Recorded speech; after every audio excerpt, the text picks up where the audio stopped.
how the military is deployed.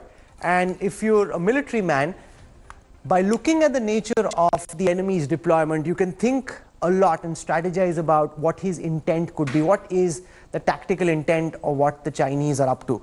So for some perspective, on this broadcast, I'm joined at this moment by Colonel S. Dinny. He's been a commanding officer of an infantry battalion in the Pangong Tso area. He actually has trekked all these ridges and beaches between 2017 and before that.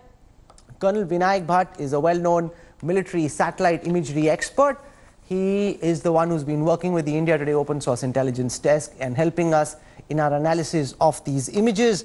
Jayadeva Ranade is a former additional secretary of the Research and Analysis Wing, far and away one of India's top experts on China. Listen very carefully to every word he says. Colonel Ajay Shukla is back, leading strategic affairs experts. I want to go across first and foremost to Colonel Vinayak Bhatt for his broad sense, over and above everything that I said. Give us your military perspective on what you make of the Chinese deployment. So the fact that they're extensively deployed in this area, that this is treachery, that this is betrayal is known. But by studying, as you have through the day, these images that we've got from Planet Labs, what can you make out, Colonel Bhatt, about the tactical intent of what the Chinese seem to be up to? Thank you, Rahul. The images of 27th May and 12th June, when compared together, clearly indicate that the Chinese, instead of reducing their presence, contrary to the agreements they did on 6th of June, have increased their presence between finger 4 and finger 8, especially between finger 4 and finger 5, where they are trying to go up the ridge all along inside right till the top. A road is going parallel down below the ridge line, which is going far inside. Tomorrow it might come up onto the mountain. We never know. On top of the ridge line, you see one-odd huts, one-odd tents, and some other positions which have been made up. But they are really not very well dug out or defensible positions. They have got sangars on the other side towards the Indian side. We really don't know what they are for. In case India tries anything, they might just roll down those sangars. It is really difficult to assess what the Chinese are likely to do here. But from the satellite imagery, one can clearly make out that the Chinese have increased their presence tremendously. They are not going to go back from here by way of talking at all. They are going to stay here, and the way they have built up their forces, it looks like they're going to stay here permanently. Rahul? Okay, so you're saying that it seems highly unlikely that they'll be willing to de-escalate and disengage. I want to go across to Jayadeva Ranade for his intelligence perspective on the nature of the Chinese deployment and what this suggests about China's intent. Mr. Ranade. Three quick points, Rahul. Firstly, I had expected that this will be a protracted standoff leading to something big maybe. It seems to be panning out that way.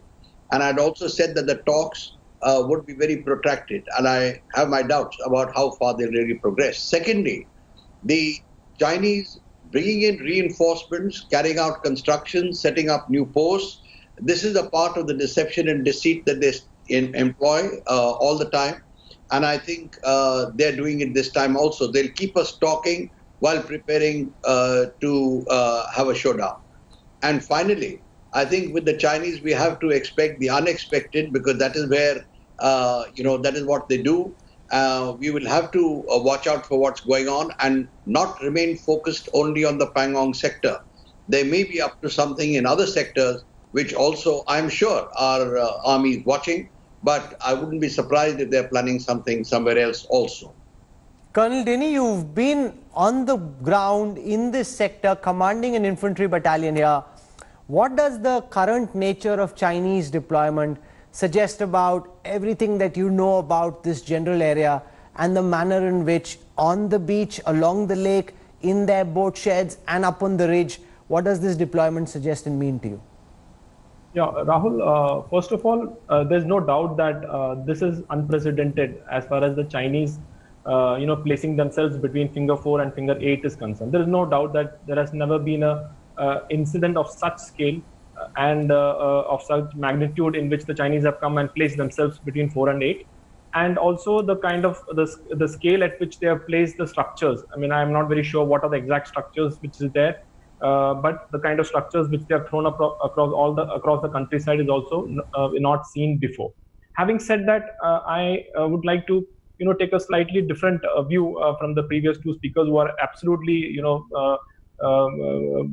expert in their own fields, and it is just my humble submission which I'm trying to make here is that we should also of course satellites don't lie. There is no doubt that satellites don't lie, but satellites also do not tell the complete truth is also a fact which we should remember. And also the satellite images have to be superimposed on the terrain at that particular point of at that particular place. Also the operational dynamics which happens, if something has come up there, that has it got any relevance? The way we interpret a particular thing is what I'm trying to come at. For example, let's say the number of bunkers which are so-called whatever bunkers like structures which we are seeing around the upper reaches of the mountains in finger 4 and other areas also. My question is, what is the purpose of these bunkers there? Let's say there are two scenarios which happen. One is the present scenario, the border management posture, which is scenario. In the border management posture, all these bunkers, will it be of any help? No, because the patrolling is done along the road, which is along the north bank along the bank itself. So there's no question of coming on the top and coming down. It is not possible. Second, for a conventional war, is this the way a military occupies a proper defense? No, this is not the way a proper defense is occupied. And even if it is, a conventional kind of a thing, it absolutely does not stand any logic of taking a particular finger 4 area or in a let's say finger 5. We all know how a battalion is deployed, how a brigade is. It is not in a standalone mode. It is a part of a larger entity. So my contention is that both in the present border management posture as well as in the conventional posture, there doesn't seem to be any logic of why they're doing it. Okay. And therefore, I come to my assessment is that this is basically a message which they're doing. They're just trying to put all across the tentages or structures of such nature for us to see. For us to see that we have placed it all along the place. Now you please observe that this is what we are going to do. This is what our message to you. So this point has been made earlier as well, and I want to put that question to Colonel Ajay Shukla, that in the nature in which this deployment has been carried out in the open, all tents lined up as if this was peacetime, not deployed for action, not deployed for a military operation, would suggest that this is really flexing of muscles, a show of strength, a sending of a strong signal to India that we can militarily dominate the area. It's not as if they actually intend to carry out any military operation, as it were. Multiple experts that we've been speaking to have come up with a similar assessment. Would you share that? Colonel Shukla, are you at all confident that this de-escalation and disengagement will yield some results? Rahul, they are not planning a military operation. They have already conducted a military operation. The Chinese have entered Indian territory in military strength. They are consolidating defenses. And I don't know what Colonel Dinny considers to be defenses in the mountains, but by all accounts and by all the training that we received, defense in the mountains involves occupying the heights and constructing defenses on those heights. And that is precisely what the Chinese are doing. They have gotten on to Green Top on top of finger 4, and your information is slightly outdated. They are now building downwards from the heights onto finger 3 as well. So they are consolidating their presence, not just hanging around there. You might also like to get your satellite experts to study the south bank of the Pangong Tso. there are now about 1,500 Chinese soldiers who have occupied defenses on the south bank as well.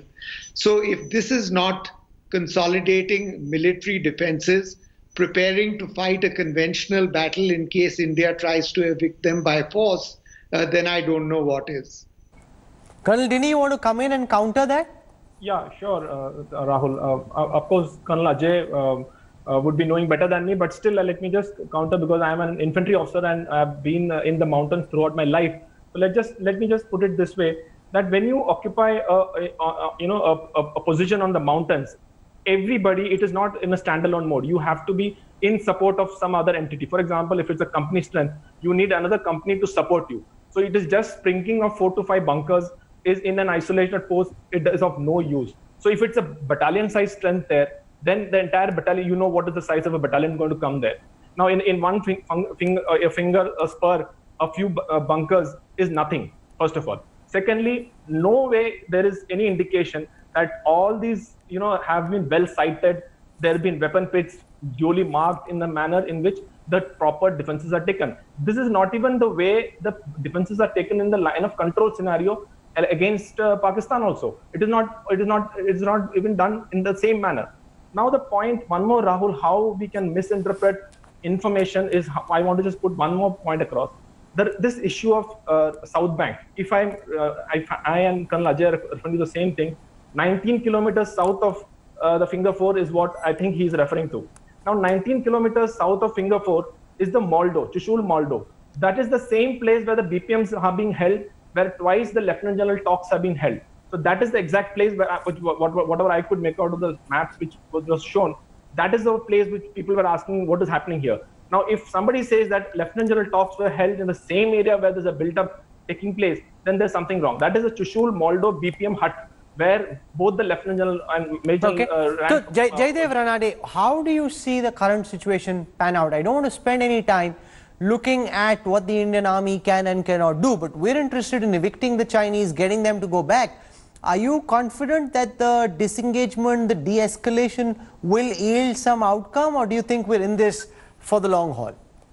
I think it's difficult to respond to your question, will it or will it not? But let me put across a few arguments why it's, in any case, it will take a long time. Firstly, having made all this effort to bring them there, I would just advise that when we are looking at Chinese positions, whether it is through the satellite or through the naked eye on the ground, we must assume that there is a high element of deception going on from the Chinese side. So are they wanting us to see it? Is there something else being planned? Is one question. Second is Xi Jinping, having put his reputation on the line as far as the PLA is concerned, having given the go-ahead and approved the plans for them to do all this, how can he pull them back without having achieved some substantial gain? That is my question, which is why I feel no, that... But what substantial gain can he... The Indian government and the Indian Army is very firm. There is no question of the Indian Army allowing China to dominate. The Indian Army is determined on ensuring the status quo is restored. In such a scenario, how does Xi Jinping hope to achieve anything? If he wants for a shootout, there will be casualties on both sides, but that then diminishes his stature and his standing inside China. Exactly, I quite agree with you. On the other hand, he may just try and wear us down if that is possible, but then he'll also get worn down. So he's, I think, put himself into a situation where the way things are headed, even the fact that if they stay on long enough, I can expect another skirmish or 2 or 3. I think, things are not going to be resolved very soon, Rahul. That's the closest I could say. I don't know what they're going to do. I have given you my assessment earlier that I think their main objective is to secure their investments in Aksai Chin, POK, Gilgit, Baltistan, CPEC, etc. And how they will achieve that, whether they will achieve it is a tough answer. But I'm sure that the Indian Army is already, aware and they're already prepared. So it's not going to be an easy situation. Okay, I'll leave it over there for the time being. When we come back with part 2 of our broadcast, we look at the cyber dimension, because if there is going to be another confrontation, one of the arenas that comes into play is cyber warfare. How prepared are we to take on a cyber onslaught from China? How strong are our defenses? Hello everyone, this is Rahul Kanwal here. Hope you enjoyed this video. For the latest news and analysis, like and subscribe the India Today YouTube channel and don't forget to press the bell icon to stay updated.